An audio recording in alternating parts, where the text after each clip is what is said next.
તો બસ એટલો વિચાર કરજો સજ્જનો કે જેને દેહ નથી, મૃત્યુ પામ્યા છે,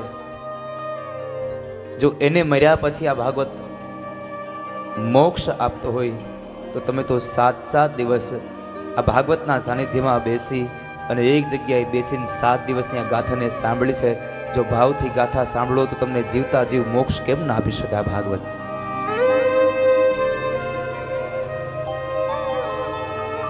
મર્યા પછી મોક્ષ છે કે નહીં હજી પ્રશ્નાર્થ ચિહ્ન છે. કારણ જે ગયા એમણે ક્યારેય આપણને હજી નથી કીધું કે ભાઈ મોક્ષ આવો હોય. પણ એક વાક્યને યાદ રાખજો, શ્વાસ બાકી હોય, આશાઓ પૂરી થઈ જાય, એ જીવતા તમારો મોક્ષ છે. આશાઓ અધૂરી હોય અને શ્વાસ પૂરો થઈ જાય એ તમારું મૃત્યુ છે. આશાઓ બાકી રહી તો સમજો તમારું મૃત્યુ થયું. જીવો છો છતાં પણ આશાઓ પૂરી થઈ ગઈ, સમજો જીવતા તમને મોક્ષ મળી ગયું.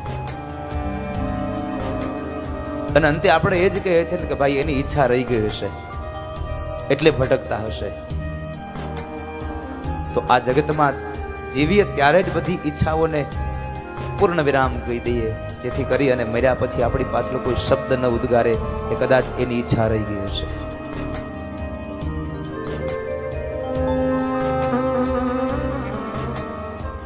ભાગવતની ગાથાને સાંભળીને તમે ઘર ન છોડશો. આ ભાગવતની ગાથાને સાંભળીને જો ઈચ્છા થાય તો સમયાંતરે બસ માત્ર વ્યવહારને છોડી અને મારા હરિના નામનું સંકીર્તન કરજો. તમારા ઉત્તરાધિકારીઓ, તમારા દીકરાઓ જ્યારે વ્યવહાર કરે એવડા થઈ જાય એટલે તમામ દોરીઓ એના હાથમાં દઈ અને બસ નિવૃત્તિ જાહેર કરી અને જે સમય છે સમયમાં 3 ટાઈમ ખાઈ પીવો અને બાકીના સમયમાં મારા કૃષ્ણનું યજન કરી લો. ક્યારે આવીને કાળ પકડી જશે કંઈ ખબર નથી.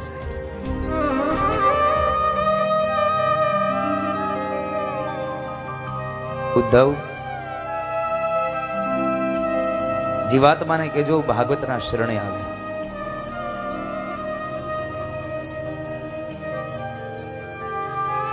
ઉદ્ધવ કહે છે પ્રભુ કળયુગમાં તમારી પ્રાપ્તિ તમને કેમ મેળવવા? ત્યારે ભગવાન બોલ્યા છે ઉદ્ધવ, કળયુગની અંદર કોઈ પણ જીવાત્મા ચાહે 7 દિવસના મારા ભાગવતના ગ્રંથને સાંભળે ન સાંભળે કઈ વાંધો નહીં, પુરાણોની કથાઓને ન સાંભળે કઈ વાંધો નહીં, પણ આ કળયુગનો કોઈ પણ જીવાત્મા ગાયના શિંગ ઉપર રાયનો દાણો ટકે એટલી વાર પણ જો પોતાનું મન મારામાં લગાડશે ને તો એને મારી પ્રાપ્તિ થશે. આ મારું વચન કળયુગને છે. કલો કેશવ કીર્તનાથ જ્ઞાનનો ઉપદેશ આપી યોગ્ય ગુરુના શરણે જાજો. કારણ આ જગતમાં ગુરુ વગર આપણને ભવસાગર કોણ તરશે, કોણ તારશે? રામચરિત માનસ કહે ગુરુ બિન ભવ નિધિ તરઈ ન કોઈ.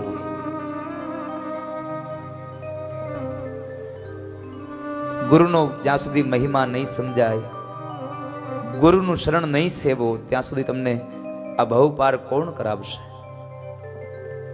યોગ્ય ગુરુના શરણે જાજો. આ જગતનો ગમે તેટલો જ્ઞાની માણસ હશે છતાં પણ એને સત્કર્મ કરીને જ પોતાનું ભાથું બાંધવું પડશે. ગમે તેટલો જ્ઞાની હોય. ઉદ્ધવ,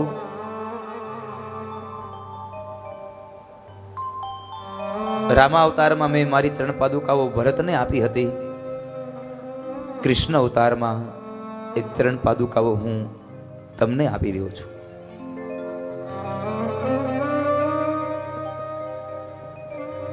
ભગવાન એક પછી એક વાતો ઉદ્ધવને સમજાવતા જાય. ઉદ્ધવની આંખો રેડા કરે છે. યાદવોને લઈ અને ભગવાન પ્રભાસ ક્ષેત્રમાં આવ્યા છે. દ્વારિકાથી ભગવાન પ્રભાસ ક્ષેત્ર એટલે કે વેરાવળ સોમનાથ જ્યાં ત્રિવેણી સંગમ છે ત્યાં લઈને આવ્યા છે. દરેક યાદવો પાસે ભગવાન તીર્થોના દેવતાઓનું પૂજન કરાવે છે.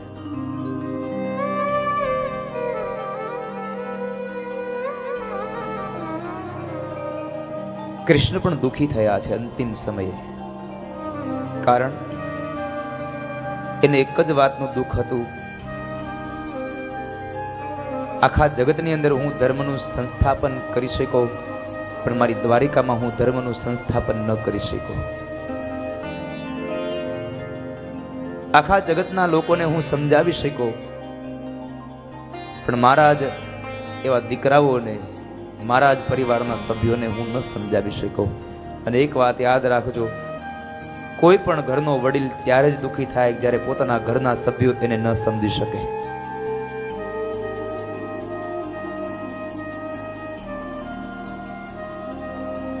દરેક ઘરમાં એક એક કૃષ્ણ રહે છે. ઘરનો મોભી એ ઘરનો કૃષ્ણ છે. આપણું ઘર એ ઘર નહીં, આપણું ઘર એ દ્વારિકા છે.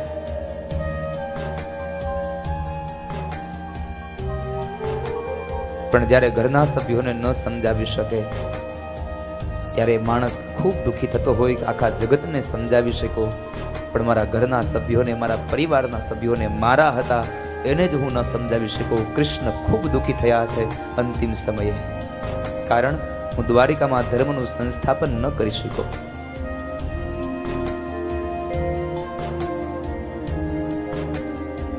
એ જ યાદવોએ બ્રાહ્મણોના અપમાન કર્યા છે.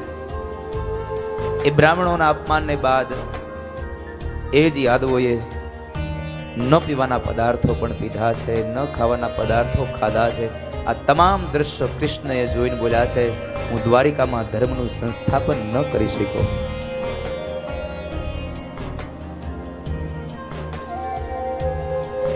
તીર્થ ક્ષેત્રમાં લઈ ગયા અને ત્યાં આગળ યાદવો પાસે તીર્થના દેવતાઓનું પૂજન કરાવ્યું. અને ત્યારબાદ ભગવાને પોતાની લીલા રચી છે. યાદવો અંદરો અંદર ઝઘડ્યા છે. યાદવા સ્થળીમાં યાદવો અંદરો અંદર ઝઘડ્યા છે. ભાગવતકાર એમ કહે છે કે ત્યારે શસ્ત્રો ત્યાં હતા નહીં, પણ જે હળ મુસળનું જે ચૂર્ણ કરાવીને ફેંકાયું હતું એની જે વનસ્પતિ ઉગી, એ વનસ્પતિ અતિ તીક્ષ્ણ ધારવાળી છે. તમે દરિયાના કિનારે અથવા તો દરિયાની કોઈ પણ વનસ્પતિને જોશો તો એમાં જે ઉગેલી વનસ્પતિ છે એ ધારવાળી હશે. એકવાર કપાય અને ફરી પાછી ઉગે, વધારે મજબૂત થાય. એવી અનેક વખત કપાયેલી એ વનસ્પતિ ફરી પાછી ઉગેલી એ વનસ્પતિ અતિશય શસ્ત્ર કરતા પણ તીક્ષ્ણ બનેલી એ વનસ્પતિઓના મૂળમાંથી કાપી કાપી અને યાદવો અંદરો અંદર ઝઘડ્યા છે. સગો બાપ સગા દીકરાને મારે, સગો દીકરો સગા બાપને મારે, બે ભાઈઓ સામસામા બે ભાઈઓને મારે છે. આ બધું દ્રશ્ય ભગવાન કૃષ્ણ જોવે છે, કારણ માં ગાંધારીનો શ્રાપ છે કે તારા પરિવારને હણાતા તું તારી નજરે જોઈશ. આ બધું જોઈને કૃષ્ણ ખૂબ દુઃખી થયા છે.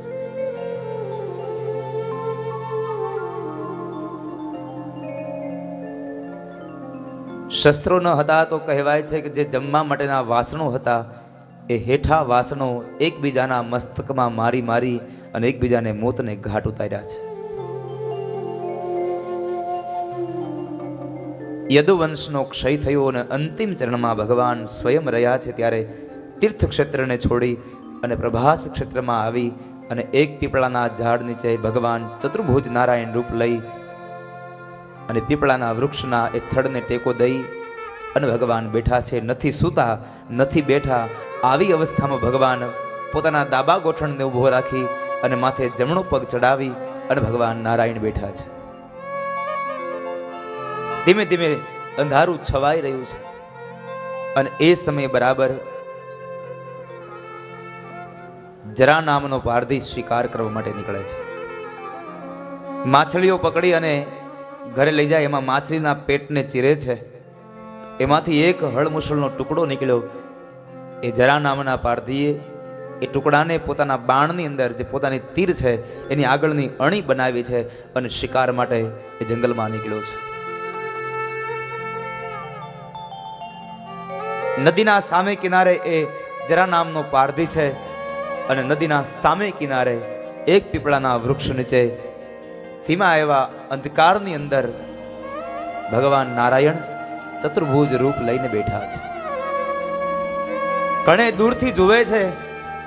જરા નામના પારધીને થયું કે ત્યાં મારો શિકાર છે, કોઈ પશુ છે. એટલે જરા નામના પારધીએ પોતાના બાણ વડે જે તીર બનાવી હતી હળમુસળ વાળી, એ તીર છોડી નદીના સામે કિનારેથી તીર નીકળ્યું અને આ કિનારે પીપળાના વૃક્ષ નીચે બેઠેલા ભગવાન ચતુર્ભુજ નારાયણ એના જમણા પગના અંગૂઠામાંથી નીકળી, જમણા પગના તળિયામાંથી નીકળી ગોઠણમાં વાગ્યું. ગોઠણમાંથી નીકળીને ભગવાનના મસ્તકમાં એ બાણ વાગ્યું છે.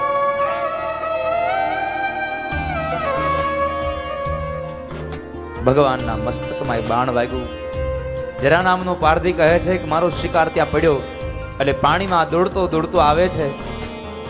પણ જ્યાં એ શિકારની નજીક આવ્યો, જ્યાં આવીને જુએ તો ચતુર્ભુજ નારાયણ છે. હાથમાંથી શસ્ત્રો નીચે પડી ગયા છે. બે હાથ જોડીને ભગવાન નારાયણને પ્રાર્થના કરે છે. આંખમાંથી દળ દળ અશ્રુની ધારા વહે છે જરાને.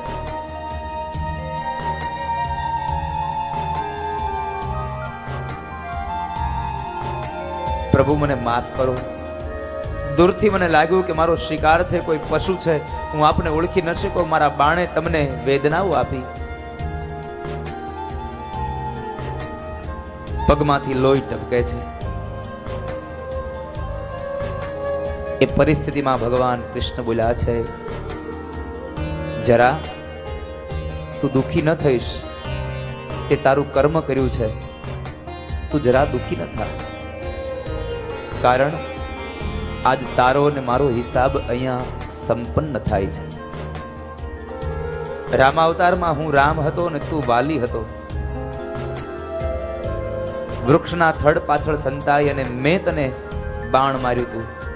આજ એનો એ જ રામ હું કૃષ્ણ બનીને આવ્યો, એનો એ જ વાલી તું જરા બનીને આવ્યો. રામાવતારમાં મેં તને માર્યું તું બાણ, કૃષ્ણ અવતારમાં તે મને બાણ માર્યું. મારો ને તારો હિસાબ અહીંયા સંપન્ન થયો.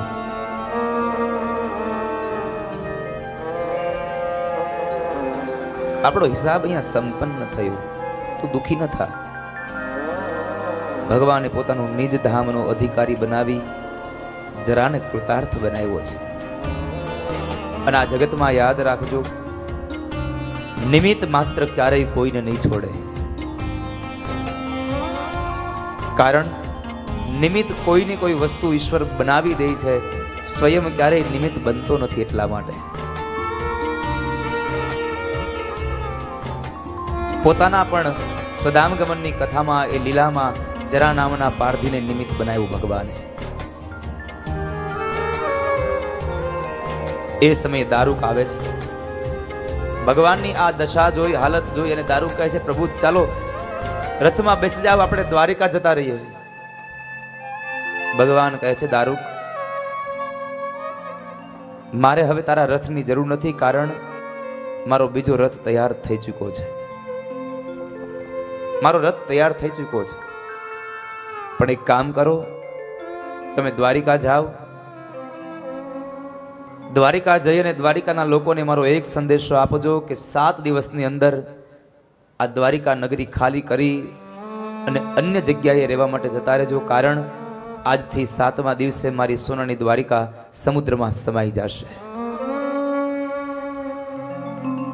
માટે દરેકને જઈને સંદેશો આપજો. આ સોનાની દ્વારિકા સમુદ્રમાં સમાઈ જશે. કદાચ એ વખતની અલૌકિક કથા હશે, પણ જોને આધ્યાત્મિક અર્થમાં કહેવાનો અવસર મળે તો હું કહી શકીશ કે એ સમયમાં કદાચ કોઈ હવેલી દ્વારકા સોનાની હોય કે ન હોય, પણ ભગવાન એમ કહે છે કે આ કળિયુગની અંદર આ મનુષ્ય અવતાર એ સોનાની દ્વારિકા છે અને આ પણ સોનાની દ્વારિકા 7 જ દિવસમાં સમુદ્રમાં આ જળમાં પંચમહાભૂતમાં વિલીન થવાની છે. માટે એની તમે તૈયારી રાખજો બાપ. આ સોનાની દ્વારિકા પંચમહાભૂતમાં ભળી જવાની છે. આ દ્વારિકા ત્યારે જ બનશે જ્યારે તમારા હૃદયમાં કૃષ્ણને પધરાવ્યો હશે.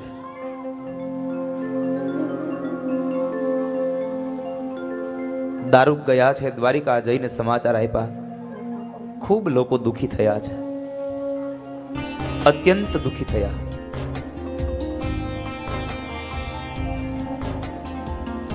આ બાજુ ભગવાન પ્રભાસ ક્ષેત્રની અંદર પોતાનો અંત સમય જ્યારે આવે છે એ સમયે અનેક ઋષિ મુનિઓ ઉભા છે. દેવતાઓ આકાશની અંદર પુષ્પના ટોપલાઓ લઈને તૈયાર થયા છે.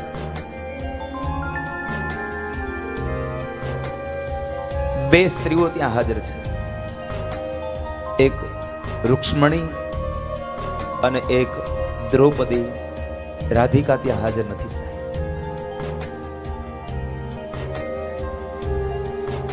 આ બે સ્ત્રીઓ ત્યાં હાજર છે અને તમામ સમુદાયની વચ્ચેથી જ્યારે કૃષ્ણ વિદાય લે છે, ભગવાન કૃષ્ણ જ્યારે સ્વધામગમન થાય ત્યારે એના શરીરમાંથી એક તેજપુંજ નીકળે છે, પણ ક્યાં માર્ગે ગયું કોઈને ખબર ન પડી. અને એ પ્રભાસ ક્ષેત્રમાં ભગવાને પોતાના દેહને પંચમહાભૂતમાં વિલીન કર્યો. આ જગતનું, આ ભગવાનનું તપ, આ ભગવાનનું આ શરીર એકદમ શાંત થયું. દેવતાઓએ ભગવાન ઉપર પુષ્પના ટોપલાઓથી વૃષ્ટિ કરી. આ બાજુ દરેક સમુદાય ભગવાનના વિયોગમાં રડ્યો છે, કારણ કૃષ્ણએ વિદાય લીધી છે. ભાગવતકાર એમ કહે છે ભગવાન કૃષ્ણ 125 વર્ષ આ ધરતી પર રહ્યા છે. 11 વર્ષનું રાજ્ય ભગવાને વ્રજ અને વૃંદાવનનું કર્યું. 14 વર્ષનું રાજ્ય ભગવાને મથુરાનું કર્યું અને 100 વર્ષ ભગવાન દ્વારિકામાં રહ્યા. આમ કરીને ભગવાન 125 વર્ષ આ ધરતી પર રહ્યા. પણ ભાગવતકાર સાથે એટલી વાત ઉમેરે છે કે જ્યારે ભગવાન કૃષ્ણ સ્વધામ ગમન થયા 125 વર્ષની ઉંમરે, ત્યારે મોઢાનો એક પણ દાંત પડેલો નહોતો, માથાનો એક પણ વાળ ધોળો નહોતો થયો સાહેબ. એ જ યુવાની હતી. કારણ યુગે યુગે દરેકની આવડતા બદલાતી જાય છે. જ્યારે કુરુક્ષેત્રના મેદાનની અંદર યુદ્ધ ચાલે છે ત્યારે ભગવાન કૃષ્ણની ઉંમર 65 વર્ષની છે અને પિતામહ ભીષ્મ 130 વર્ષના છે.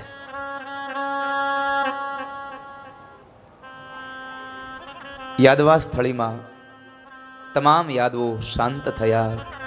સાથે સાથે આ ધરતીનું પરમ તત્વ કૃષ્ણ પણ પોતાના શરીરને શાંત કરે છે. કૃષ્ણ સ્વધામ ગમન થયા છે. 11મો સ્કંદ.